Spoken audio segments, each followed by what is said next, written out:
High students आमी Dipanwita madam आज के आलोचना करब तुम्हारे थार्ड सेमिस्टार अर्थात 12 पपुलेशन चैप्टार फांडामेंटाल्स अफ ह्यूमैन जियोग्राफिर प्रथम चैप्टार पपुलेशन सेखान थेके उन्नत और उन्नयनशील देशेर जनसंख्या संक्रांत वैशिष्ट्य एवं तार संगे जनसंख्या नियंत्रणेर जे गुरुत्वपूर्ण फैक्टर अर्थात बार्थ रेट डेथ रेट एवं माइग्रेशन निये एखाने उन्नत उन्नयनशील देश कोनगुलोके बोलछे सेटा जानबो। बार्थ रेट अर्थात कोनो बछरेर जे निर्दिष्ट जन्मसंख्या डिवाइडेड बाई ओई बछरेर जे मोट जनसंख्या गुणित 100। मृत्यु संख्यार क्षेत्रेও ताई একটা निर्दिष्ट बछरे मोट मृत्युर संख्या डिवाइडेड बाई ओई बछरेर जनसंख्या गुणित 100 करे मृत्युर हार निर्णय करा हय। एरपरे रइल माइग्रेशन। माइग्रेशनेर मध्य परिव्राजन एक देश थेके अन्य देशे परिव्राजनेर कथा सेखाने इमिग्रेशन इमिग्रेशन जेटा आमी बारबार बोलेछि तोमादेर गुलिये जाय।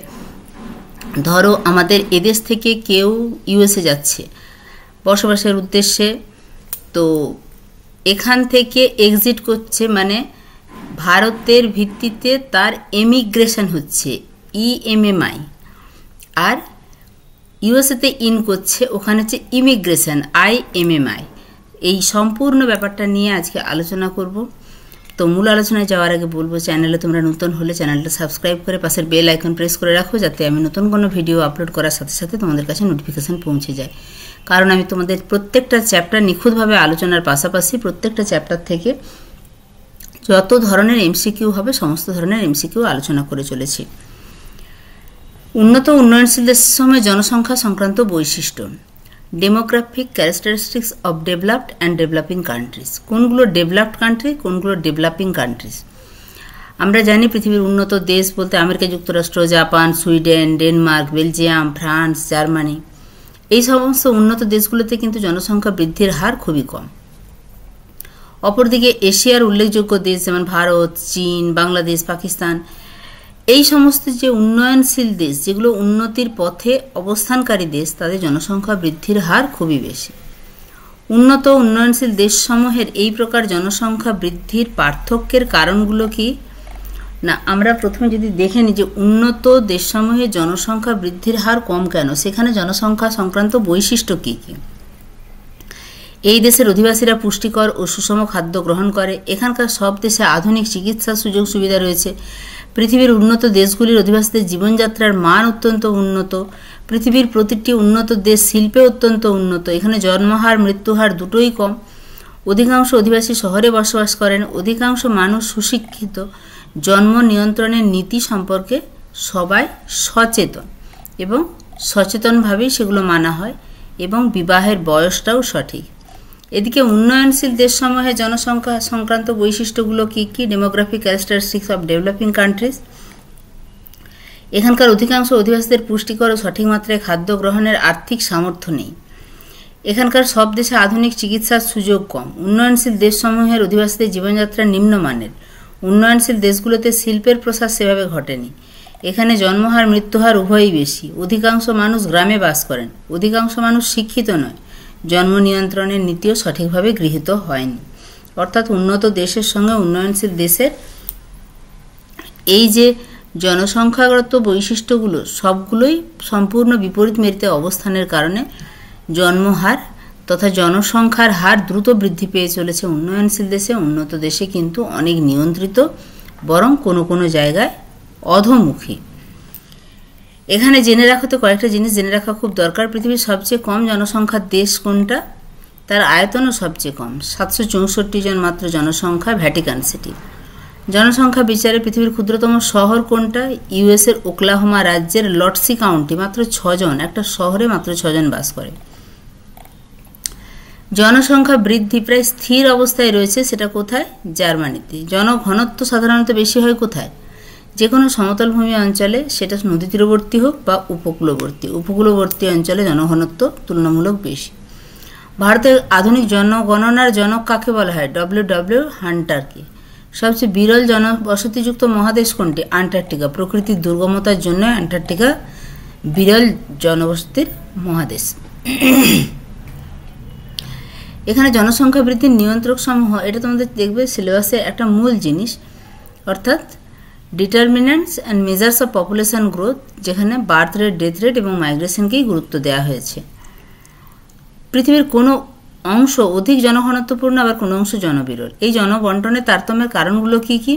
প্রথম কারণ হচ্ছে প্রাকৃতিক কারণ, ভূপ্রকৃতি। আমরা যদি পর্বত, মালভূমি এবং সমভূমির মধ্যে দেখি, তাহলে সমভূমি অঞ্চলেই পৃথিবীর অধিকাংশ মানুষ, প্রায় 90% মানুষ বাস করেন। সমভূমি অঞ্চলে মানুষের জীবনযাত্রা অত্যন্ত সহজ, সরল, সাবলীল। ফলে ওই অঞ্চলে মানুষ বসতি স্থাপনের জন্য বেশি আগ্রহী হয়। এই কারণে সমতলভূমি অঞ্চলগুলি ঘনবসতিপূর্ণ হয় এবং কৃষি শিল্পে উন্নত হয়। পার্বত্য অঞ্চলে রুক্ষ, পাহাড়ি, বন্ধুর ভূপ্রকৃতি।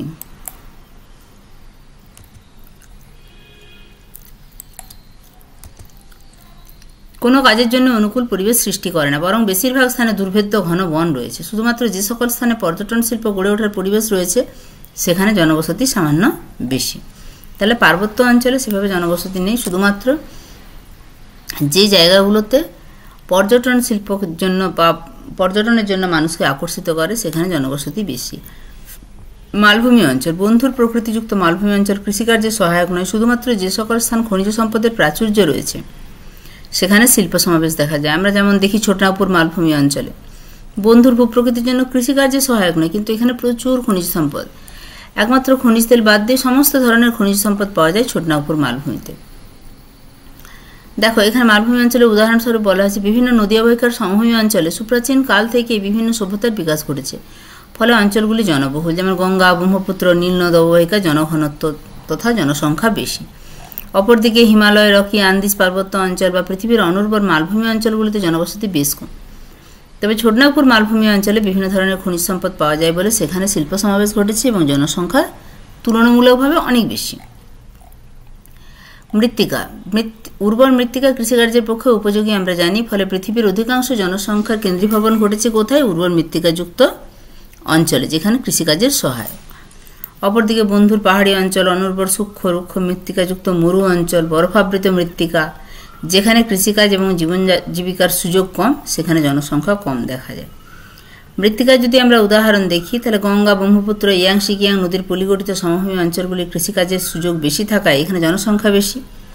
অপরদিকে মরু অঞ্চল বা পার্বত্য অঞ্চল, মরু অঞ্চল ধরো রাজস্থানের মরু অঞ্চল, যেখানে ধুধু প্রান্তরস্তু, বালি আর বালি, চাষবাস হয় না। পার্বত্য অঞ্চল, হিমালয়ের পার্বত্য অঞ্চল, এখানে অনুর্বর রুক্ষ মৃত্তিকার জন্য চাষবাস হয় না। এছাড়া অনুর্বর রুক্ষ মৃত্তিকা বা বন্ধুর ভূপ্রকৃতি হলে যোগাযোগ ব্যবস্থার অভাব, এই সমস্ত কারণের জন্য এখানে জনসমাগম কম, জনসংখ্যাও বেশ কম। দক্ষিণ ভারতের লাল মাটি, ল্যাটেরাইট মাটি, রাজস্থানের মরু অঞ্চলে সিরোজেম মাটি অনুর্বর হয়, জনসংখ্যা বেশ কম। এবার যদি দেখি প্রাকৃতিক অন্য একটা পয়েন্ট, সেটা হচ্ছে জলবায়ু। পৃথিবীতে জনসংখ্যার আধিক্য দেখা যায় নাতিশীতোষ্ণ ও উপক্রান্তীয় জলবায়ু অঞ্চলের আর্দ্র আবহাওয়া। উষ্ণ আর্দ্র জলবায়ু কৃষির উপযোগী বলে জনসংখ্যাকে বেশি আকৃষ্ট করে। এরকম জলবায়ুতে শীত গ্রীষ্ম দুটোই মোটামুটি সহ্য করার মতো, এক কথায় বলা যায় যে আরামদায়ক আবহাওয়া। ফলে এখানে জনসংখ্যার আধিক্য বেশি। এছাড়া মানুষের যৌন জীবন ঋতু পরিবর্তনের সঙ্গে সম্পর্কিত। এস্কিমোদের ক্ষেত্রে দেখা গেছে যে গরমকালে এদের যৌন আকাঙ্ক্ষা বাড়ে, ফলে কি হয়? সন্তান উৎপাদন বাড়ে। তো এইগুলো ফ্যাক্টর করে। উদাহরণস্বরূপ ইউরোপ, আমেরিকার উপকূলবর্তী অঞ্চল, ভারত, চীন, জাপানের সমভাবাপন্ন জলবায়ুতে জনঘনত্ব খুব বেশি। অপরদিকে কৃষির অনুপযোগী, কষ্টদায়ক অতি উষ্ণ মরু অঞ্চল বা অতি শীতল মেরু অঞ্চল জনবিরল বা জনবসতি কম। এরপরে দেখব নদী উপত্যকার সমতল ভূমি, উর্বর পলিমাটি, জলসেচ, জল পরিবহনের সুবিধা, পানীয় জলের সুবিধা, জনবসতি গড়ে তোলার জন্য আদর্শ পরিবেশ। তাই যে কোনো অঞ্চলের মানুষ নদী অববাহিকা সমৃদ্ধ অঞ্চলে বসতি স্থাপন করে। শুধুমাত্র বর্তমান পৃথিবীর বৃহত্তম শহরগুলি নয়, পৃথিবীর প্রতিটি প্রাচীন সভ্যতা ও নদী তীরবর্তী এলাকা। তাহলে দেখো, নদীকে কেন্দ্র করে আমরা যদি একদম প্রাচীনকাল থেকে দেখে আসি, তাহলে নদীকে কেন্দ্র করে নদীমাতৃক সভ্যতা কথাটা, নদীকে কেন্দ্র করে সভ্যতার বিকাশ ঘটেছে। কারণ সেখান থেকে পাওয়া জল যেমন শুধু পানীয় জলের যোগান দেয় তাই নয়, জল সেচ, জল পরিবহন সব কিছুরই সুবিধা রয়েছে। এমনকি পার্বত্য অঞ্চলেও নদী উপত্যকাকে কেন্দ্র করে জনবসতি গড়ে ওঠে। উদাহরণ গঙ্গা, সিন্ধু, হোয়াংহো, মিসিসিপি, নীল ইত্যাদি নদীর উপত্যকা এই কারণে ঘন জনবসতিপূর্ণ। বনভূমি, গভীর বনভূমি অঞ্চল হিংস্র জীবজন্তু ও বিভিন্ন বিষাক্ত পোকামাকড়ের বাসভূমি, ফলে গভীর বনভূমি অঞ্চলে জনসংখ্যা বেশ কম। তবে বনভূমির প্রান্তভাগে মানে বনভূমির শেষের অংশটাতে বা যেখানে বনভূমি শেষ হচ্ছে, বিভিন্ন বনজ সম্পদ সংগ্রহের সুবিধার কারণে বিক্ষিপ্তভাবে জনবসতি গড়ে ওঠে। উদাহরণস্বরূপ আমাজন অরণ্যে কোনো জনবসতি না থাকায় সুবিস্তৃত আমাজন সেতুতে, এটা একটা তোমাদের জিকের জন্য খুব জেনে রাখা দরকার, আমাজন নদীর তার দৈর্ঘ্য এতটাই বেশি, দক্ষিণ আমেরিকা ব্রাজিলের উপর দিয়ে গেছে, যেহেতু জনবসতি নেই তাই যোগাযোগেরও সেরকম কোনো দরকার হয় না বলে এই সুবিস্তৃত আমাজন নদীতে কোনো সেতু দেখা যায় না। ভারতের উত্তরে পার্বত্য অঞ্চল, পশ্চিমঘাট পার্বত্য অঞ্চল, আন্দামান নিকোবর দ্বীপপুঞ্জে জনসংখ্যা বেশ কম। এরপরে আসবো খনিজ সম্পদ। খনিজ সম্পদের প্রাপ্তি সাধারণভাবে জনবিরল এলাকাকেও ঘন জনবসতিপূর্ণ করে তোলে, এমনকি বনভূমি কেটেও বসতি ও শিল্পাঞ্চল গড়ে তোলা হয়। খনিজ উত্তোলন সংক্রান্ত কার্যকলাপ এবং তাকে কেন্দ্র করে বিভিন্ন শিল্পের সূচনা হয় বলে কর্মসংস্থানের সুযোগ অধিক ঘটে। কর্মসংস্থানের সুযোগ অধিক ঘটলে সেখানে জনসমাগম হবে এবং জনসংখ্যা বেশি হবে। উদাহরণ কি না, ভারতের ছোটনাগপুর মালভূমি অঞ্চলে খনিজ তেল বাদে সব রকমের খনিজ সম্পদ পাওয়া যায়। বারে বারেই বলছি, এখানকার ভূপ্রকৃতি বন্ধুর, মৃত্তিকা অনুর্বর, তা সত্ত্বেও কিন্তু এখানে বিভিন্ন শিল্পের সমাবেশ ঘটেছে, ফলে এখানটা অর্থাৎ ছোটনাগপুর মালভূমি অঞ্চল ঘন জনবসতিপূর্ণ হয়েছে। এগুলো গেল প্রাকৃতিক কারণ। কি কি বললাম প্রাকৃতিক কারণের মধ্যে? দেখো আরেকবার দেখে নাও একটুখানি। প্রাকৃতিক কারণের মধ্যে ভূপ্রকৃতি, তার মধ্যে সমভূমি অঞ্চল, পার্বত্য অঞ্চল, মালভূমি অঞ্চলের উদাহরণ। তারপরে আমরা দেখলাম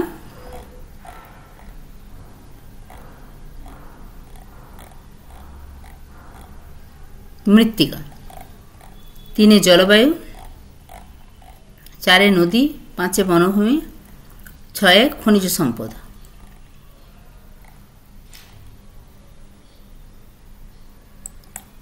এটা 6 দাগ করে দিই, 6 খনিজ সম্পদ।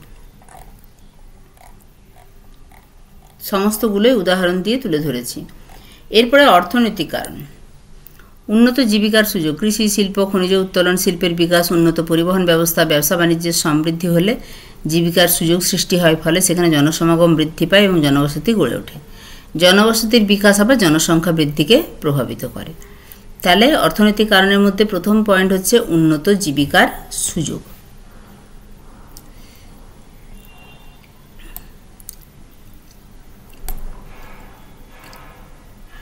এটা একটু কালো কালিতে করে দিই।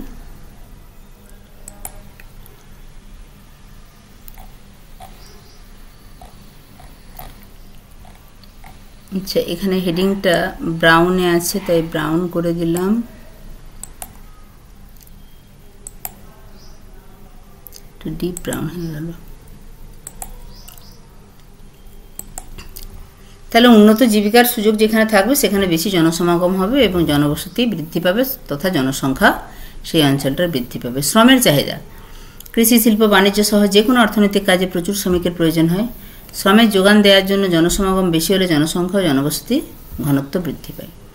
উন্নত পরিবহন ব্যবস্থা, পরিবহন ব্যবস্থা যদি উন্নত হয়, যাতায়াতের সুযোগ সুবিধা বেশি থাকে, তাহলে যদি কোনো দ্রব্যের মানে ঘাটতি থাকে সেই দ্রব্য আনা সহজ হয়।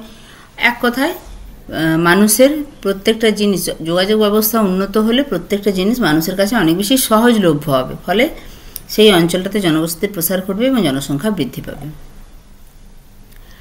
পারিবারিক আয় বৃদ্ধির নেশা, পারিবারিক আয় বৃদ্ধির নেশা এটাও একটা অর্থনৈতিক কারণ। এটাও কিভাবে জনসংখ্যা বৃদ্ধিকে প্রভাবিত করে দেখো। একটু কালারটা চেঞ্জ করতে চাইছি।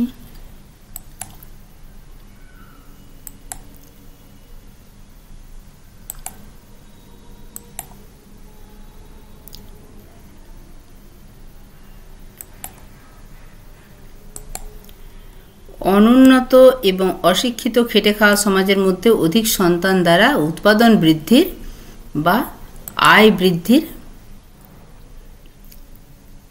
বোল্ড না করে এটা কালো করতে হবে, আয় বৃদ্ধির নেশা দেখা যায় এবং তারা বেশি করে সন্তান উৎপাদন করে। সামাজিক কারণ জনসংখ্যা বৃদ্ধির জন্য কী কী কাজ করে? পৃথিবীর যেসব দেশে জন্মহার অত্যধিক সেখানে দেখা গেছে শারীরবৃত্তীয় বা প্রাকৃতিক নিয়ন্ত্রণ অপেক্ষাও সামাজিক অবস্থা, পরিস্থিতি ও বিভিন্ন রীতিনীতি জন্মহারের প্রধান নিয়ন্ত্রক হয়ে দাঁড়ায়। বিবাহের ধারণা, একগামিতা বা বহুগামিতা, বিবাহের গড় বয়সের পার্থক্য জন্মহারের প্রধান নিয়ন্ত্রক হয়ে দাঁড়ায়। ভারতের গ্রামাঞ্চলে সন্তানের জন্মদান সামাজিক ও ধর্মীয় রীতি দ্বারা বিশেষভাবে প্রভাবিত। জাতিগত প্রভাব, ব্রাজিলের নিগ্রো জাতির মানুষদের তুলনায় শ্বেতকায় মানুষদের জন্মহার বেশি। দেখো, শ্বেতকায় মানুষরা এমনিতে কিন্তু সচেতন, কিন্তু ব্রাজিলে দেখা যাচ্ছে নিগ্রো জাতিদের চেয়ে শ্বেতকায় মানুষদের জন্মহার বেশি। কিন্তু যুক্তরাষ্ট্রে শ্বেতকায় মানুষদের জন্মহার অনেকাংশেই নিয়ন্ত্রিত। শিক্ষা ও সংস্কৃতি, শিক্ষা ও সংস্কৃতির বিস্তার জন্মহারকে অনেকাংশে নিয়ন্ত্রণ করে। শিক্ষিত মানুষজন সবচেয়ে বেশি গুরুত্ব দেন সন্তানের সুষম আহার এবং উচ্চশিক্ষার উপর। ফলে তারা একটি বা দুটি সন্তানের বেশি সন্তান কিন্তু পছন্দ করেন না। তবে জনগণের মধ্যে শিক্ষার বিস্তার শারীরিকভাবে মৃত্যুহার হ্রাসে সাহায্য করছে বা মৃত্যুহার অনেকটা কমিয়ে এনেছে। কিসের দ্বারা? উন্নত চিকিৎসা ব্যবস্থার দ্বারা। শিক্ষিত মানুষ জীবনের নিরাপত্তা, বিভিন্ন রোগ ব্যাধি ও প্রতিকূল অবস্থা সম্পর্কে সচেতন থাকেন এবং যথাসময়ে উপযুক্ত প্রতিরোধমূলক ব্যবস্থা নিতে পারেন। ফলে মৃত্যুর হারটা অনেক কমে যায়। শিক্ষা সংস্কৃতিযুক্ত উন্নত অঞ্চলে বিভিন্ন ধরনের উন্নত পেশার বিস্তার ঘটায়। এখানে মানুষের বসতি স্থাপনের আগ্রহ বেশি দেখা যায়, অর্থাৎ জনসংখ্যা বাড়বে। জীবনযাত্রার মান উন্নয়ন, এটাও একটা সামাজিক কারণ। কৃষি, শিল্প, ব্যবসা বাণিজ্য, শিক্ষা প্রতিষ্ঠান, উন্নত পরিবহন ব্যবস্থা যুক্ত অঞ্চলে যে কোনো জীবিকা এই সব অঞ্চলগুলোতে আদর্শ। ফলে সেখানকার মানুষদের মধ্যে সচ্ছল জীবনযাত্রা দেখা দেয়। সচ্ছল জীবনযাত্রার আকর্ষণে সাধারণ মানুষ আকৃষ্ট হয় বেশি। ফলে ওই অঞ্চলে জনবসতি বাড়তে থাকে, যা পরবর্তীকালে জন্মহার তথা জনসংখ্যা বৃদ্ধির উপর প্রভাব বিস্তার করে এবং ওই অঞ্চলে জনসংখ্যা বাড়তে থাকে। পরিবেশের উন্নয়ন, সুস্থ দূষণমুক্ত পরিবেশ, বিশুদ্ধ পানীয় জলের সুলভতা, আর্সেনিকমুক্ত জল, সরকার কর্তৃক বস্তি উন্নয়ন দেশে মৃত্যুহারের সম্ভাবনা অনেকাংশে কমিয়ে জনসংখ্যার উপর প্রভাব বিস্তার করে। তাহলে যে দূষণমুক্ত পরিবেশ, বিশুদ্ধ পানীয় জলের সরবরাহ, আর্সেনিকমুক্ত জল, সরকার কর্তৃক বস্তি উন্নয়ন, এগুলোও কিন্তু মৃত্যুহারকে অনেকাংশে কমাচ্ছে। ফলে সেটাও জনসংখ্যার উপর প্রভাব পড়ছে। সামাজিক শান্তি শৃঙ্খলা, যে সমস্ত দেশে সামাজিক বিশৃঙ্খলা, বিরোধ, শত্রুতা, কুসংস্কার, অন্ধবিশ্বাস, শিশুকন্যা হত্যা, ডাইনি হত্যা, অবাঞ্ছিত যৌন সংসর্গ বেশি, সেখানে স্বাভাবিকভাবে মৃত্যুর হার বেশি। তাই সামাজিক শান্তি শৃঙ্খলা জনসংখ্যাকে প্রভাবিত করে। মহামারী প্রতিরোধ, ম্যালেরিয়া, আমাশয়, কলেরা, গুটি বসন্ত ইত্যাদি রোগ একসময় প্রচুর মানুষ একসাথে মারা যেত। টিকার ব্যাপক কর্মসূচি নেওয়া হয়েছে। ডিডিটি ছড়ানো, মশা মারার তেল স্প্রে করা ইত্যাদির মাধ্যমে এই সমস্ত রোগগুলোকে নির্মূল করা সম্ভব হয়েছে। এরপরে দেখব ধর্মীয় কারণ জনসংখ্যার উপর কীভাবে প্রভাব বিস্তার করছে। স্বধর্মীয় বসতি এলাকায় বসতি স্থাপনে মানুষের আগ্রহ দেখা যায়। পরিবার সীমিতকরণ ও ধর্মীয় বিধিনিষেধের প্রভাব কোনো কোনো সমাজে লক্ষ্য করা যায়। সনাতন হিন্দু ধর্মে মানুষ মারা যাওয়ার পর তার পুত্র সন্তানই কেবল পারলৌকিক কাজ করতে পারবে। এই পুত্রেরই পারলৌকিক ক্রিয়ার অধিকার আছে, এই আশাটা মনের মধ্যে পুষে রেখে 1, 2, 3 কন্যা সন্তানের পরেও মানুষ পুত্র সন্তানের আকাঙ্ক্ষা করতে থাকে। রোমান ক্যাথলিক ভাবধারাতে মানুষ জনসংখ্যা রোধের ব্যবস্থা গ্রহণে অনিচ্ছুক। বিশ্বের প্রধান 4টি ধর্মের মধ্যে একমাত্র বৌদ্ধ ধর্মই উচ্চ জন্মহারকে সমর্থন করে না, বাকি কিন্তু অন্য ধর্মগুলো উচ্চ জন্মহারকে সমর্থন করে। হিন্দু ধর্ম সাধারণত বংশ বৃদ্ধিকে উৎসাহ দেয়। এরপরে লাস্ট পয়েন্ট, জনসংখ্যা সংক্রান্ত নীতি।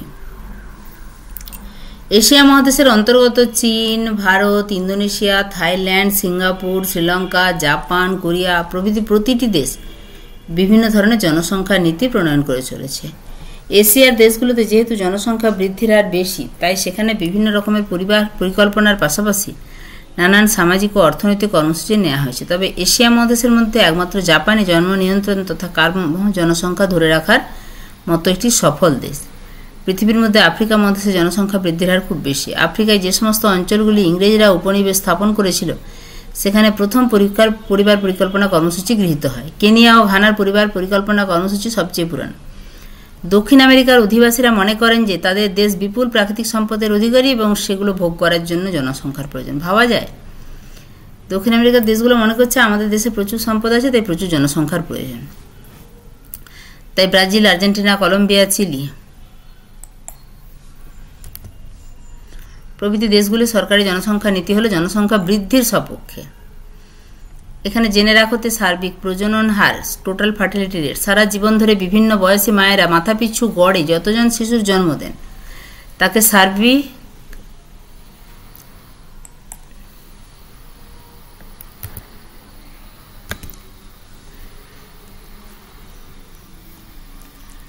সার্বিক বা মোট প্রজনন হার, এটা বাংলায় করে দিই একটু।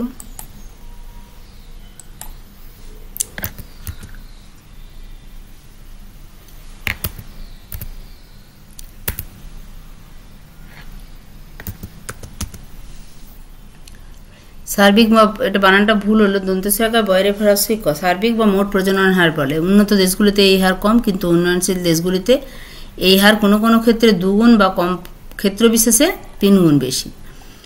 সাধারণ প্রজনন হার, সাধারণ প্রজনন হারের ক্ষেত্রে বয়সভেদে প্রজনন নির্ণয় না করে এক্ষেত্রে একত্র প্রজননক্ষণ সব বয়সের নারী ও তাদের সন্তান সক্ষম বিবেচনা করা হয়, অর্থাৎ GFR জেনারেল ফার্টিলিটি রেট হচ্ছে সন্তান সংখ্যা বাই মোট প্রজননক্ষম নারী সংখ্যা ইন্টু 100। প্রজনন ও ফিকান্ডিটি, জীবিত শিশুর জন্মদানের সফলতা হলো প্রজনন বা ফার্টিলিটি, আর সন্তান ধারণ ও জন্মদান ক্ষমতা হলো ফিকান্ডিটি। বয়স নির্দিষ্ট জন্মহার, এই স্পেসিফিক বার্থ রেট, নারী জনসংখ্যার প্রজননক্ষম বয়স সাধারণত 5 বছরের ব্যবধানে শ্রেণীবিভাগ করা হয়। 15 থেকে 19, 20 থেকে 24, 25 থেকে 29, 30 থেকে 34, 35 থেকে 39, 40 থেকে 44, 45 থেকে 49।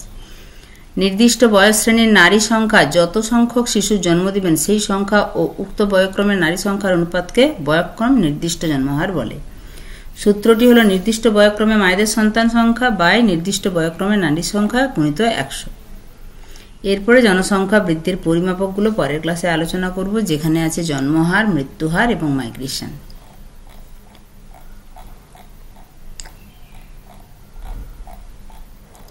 ঠিক আছে, আজকে তাহলে হলো জনসংখ্যা বৃদ্ধির নিয়ন্ত্রক সমূহ। দেখা হচ্ছে পরের ভিডিওতে। টাটা, সবাই সুস্থ থাকবে, ভালো থাকবে, মন দিয়ে পড়াশোনা করবে। ভিডিওটা ভালো লাগলে একটা লাইক করো, আর চ্যানেলে নতুন হয়ে থাকলে অবশ্যই চ্যানেলটা সাবস্ক্রাইব করে পাশের বেল আইকন প্রেস করে রাখতে একদমই ভুলো না। টাটা।